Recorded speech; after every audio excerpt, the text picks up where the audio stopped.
not a matter of if, but when a crisis could rock your world. I'm Roshini Rakjumar, crisis strategist, licensed attorney, and host of The Crisis Files. In each case file, we explore a real-world dilemma or ripped from the headlines crisis. My crisis squad and I are here to find solutions. We also feature thought leaders who are solving crises from the inside. Everywhere you look, people are jumping on board, or really, on a court, to play pickleball. Fun, social, a moderate intensity workout, pickleball has something for everyone. Would you believe it also may help slow some of the worst medical conditions, such as Alzheimer's? We're here to get into all things pickle with the founder and CEO of Lifetime. When Bahram Akradi started the first location in the Twin Cities Metro in 1992, I'm guessing he might not have imagined that he was reshaping more than one industry. Bahram is also an avid pickleballer. He's here to dive into the case file I call Pickleball and Brains. Bahram, first of all, for people who have not heard of pickleball or have never played it, what is this game? It's an interesting game. You can think about it different ways. I've heard people say tennis and ping-pong had a baby, and this is pickleball. But it really started as a fun event for a couple of families out on the West Coast in the 1960s. They, hit it with some paddles, etc. And they had a dog named Pickle, would go pick up the ball, bring it back. So there was pickleball initiated at that time. Pretty much nobody knowing what it is. I didn't know anything. It was pretty under the radar. Under the radar for many, many, many years. Then finally, about 3-4 years ago, this started sort of picking up. I kept hearing about it, and I would have no interest to get involved. My imagination was this is for old people, dinking the ball, back and forth slowly. And then, of course, I had some people in some of our clubs, taping the tennis courts marked to play pickleball, and I was frustrated with the look of that for Lifetime. It wasn't the right way of doing pickleball or tennis. Because tennis has a much bigger court than pickleball. Oh, yeah. But then some of my people, credit to them, they kept saying, hey, you got to do this, and I just kept ignoring. Finally, we decided to put 4 courts in one club on one tennis court, 4 courts in another club on one tennis court, so they would not have the tape on my tennis court. And then I got roped into playing one Sunday, and it was a game changer for me. Once I played it for a couple hours, I saw something incredibly vast. I saw the potential of the sport to be broad, huge range, from you being able to step on the court with no training, nothing. Somebody give a paddle in your hand, and you can go proceed, move, and have fun, to watching the most incredible athletes playing this game, doubles or single, and the movement that it can generate. So I decided to really get behind it. We had a unique opportunity. With all the tennis courts we had, with all the basketball courts we had, we could ramp up to about 500 pickleball courts across the country in a nationwide form very quickly, and we did. So you have the real estate. Yeah, and we are building at a very rapid pace. Look, right now, I have locations on the Sun Belt where we're putting in 18 and 16 and 12 outdoor pickleball courts, in addition to all the indoors that we're still building. My expectation is roughly about 700 courts by end of this year. End of 2023. And 1,000 courts by end of 2024. Right. So you have the real estate. Now that you're playing yourself, you've really seen the fun of it, the camaraderie of it. It is such a social sport. Our statistics show that less than a quarter of U.S. adults get enough physical activity, and that percentage just decreases with age. 50% of people quit exercising 6 months after they get started. Picklers defy those stats, though. It's such a social sport. Do you think that's why? You have to really think about exercise. In a way, it sounds like work. Pickleball is entertainment. So when you can create an opportunity to make entertainment and exercise merge, the probability of staying with it dramatically increases. And so when I started Lifetime, my vision was to build a entertaining environment. So people wanted to go in, not a sweat box where you feel like you have to go in. This has been my vision since 40 years back. To change that mantra to I want to live, I want to be happy, I want to be healthy, I want to have fun, I want to meet people, and can I do it all at the same time? Can it be natural rather than forced? Pickleball does that. It's a really interesting sport because, as I play tennis, to find someone who matches my tennis game exactly, it's really hard. The default is call a tennis pro, book an hour, hit with a tennis pro, and of course you could maybe get 1 hour of tennis every other week on average. Not enough. Pickleball, I can play 6, 7, 8 hours a week. I can always pick up a great game. It's an amazing, amazing sport that allows people to get in so easily. You can play with your 10-year-old kid. You can play with your 80-year-old grandpa. I mean, it's just really a fun sport. Well, and it sounds like you can play with people who are at different levels from you, and still all of you get a workout, you have some fun, and it's a positive endeavor all around. Absolutely. Now, you don't have to, of course, for a competitive game, you want people closer to your level.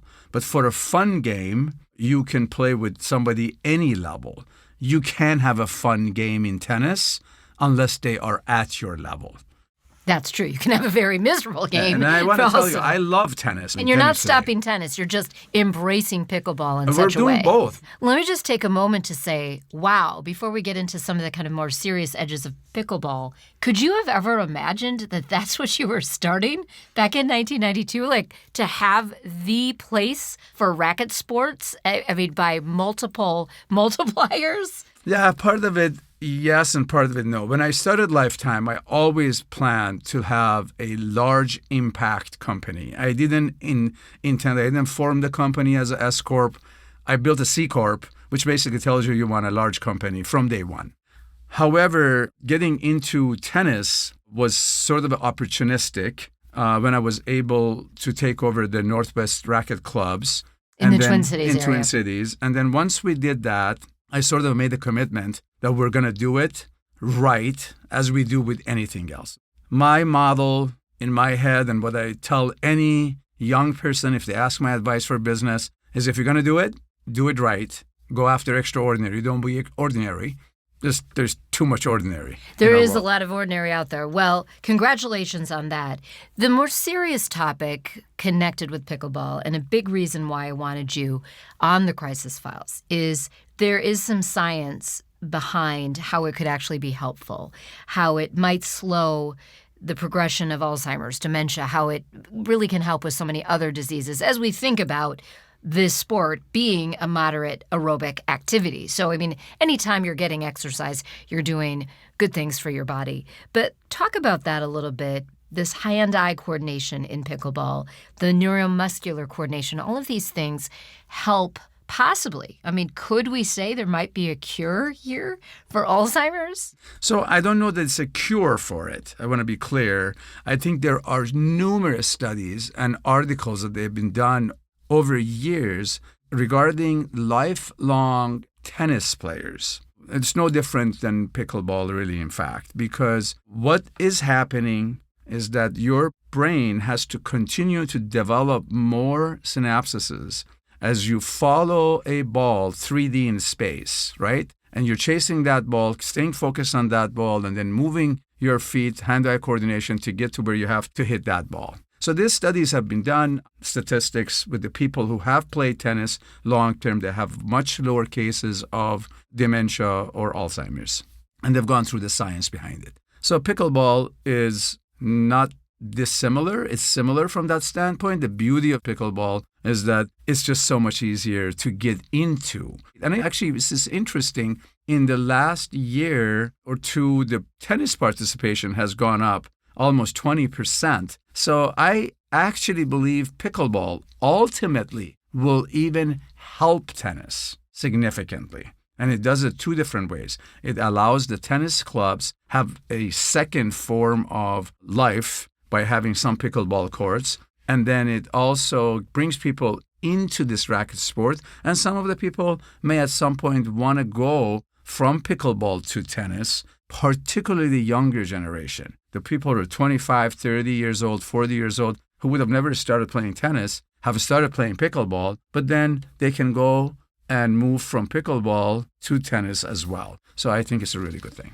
Bahram, another thing I love about pickleball is it's so open and accessible. Young, old, people in wheelchairs. I mean, you can play this sport. It is so accessible for many people. Get into that a little bit. The only thing that you can really compare it to is a game of tennis, right? A game of tennis, if you bring somebody on board, you have to teach them how to move their feet. If you don't move your feet, if you don't do the tennis shuffle correctly, you can't actually cover the court. Then it's the movement of keeping your eye on the ball, which is similar in every racket sport. And then you have to move the arm, etc. So it's 3, 4, 5 steps that you have to kind of sequentially improve before you can actually hit the ball or really play a game and have fun.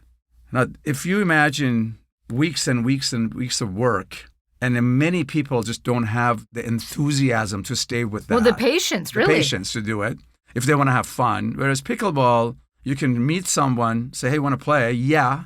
Have you played? No. We'll get on the court, give them a paddle, and give them 5 minutes, 10 minutes of instruction, and you can start playing. And they can start having fun. Now, they can have fun, and they can improve slowly or fast, while their whole time is social, they have fun. Social and take things at their own pace. Now, I was just yesterday in Las Vegas. My friend Andre Agassi and I called him. We got together, played pickleball. I can never play tennis with Andre. I mean, he can hit the ball. I'll literally never see the ball coming and going. But I can get on the court and we can play pickleball together pretty equally. So it's pretty awesome. I think that just epitomizes how accessible this sport is. Yeah. I mean, really, it really is such a great equalizer. Well, some statistics that we found, more than 38,000 indoor and outdoor courts in the U.S., or you can make your own.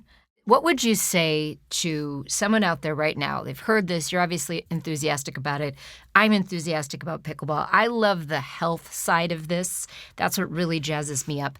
But let's say you've got someone out there. They still say, Bahram, I just don't think I can do this. What do you say to them? So I can tell you anyone can do it. Like I see people who are like literally 80-some years old. They look like they're not walking easily, and they get on the court and they move better and faster than when they're just walking. It is amazing. It really is the most accessible sport, and I love the fact that I see people from all parts of the world, every part of the world.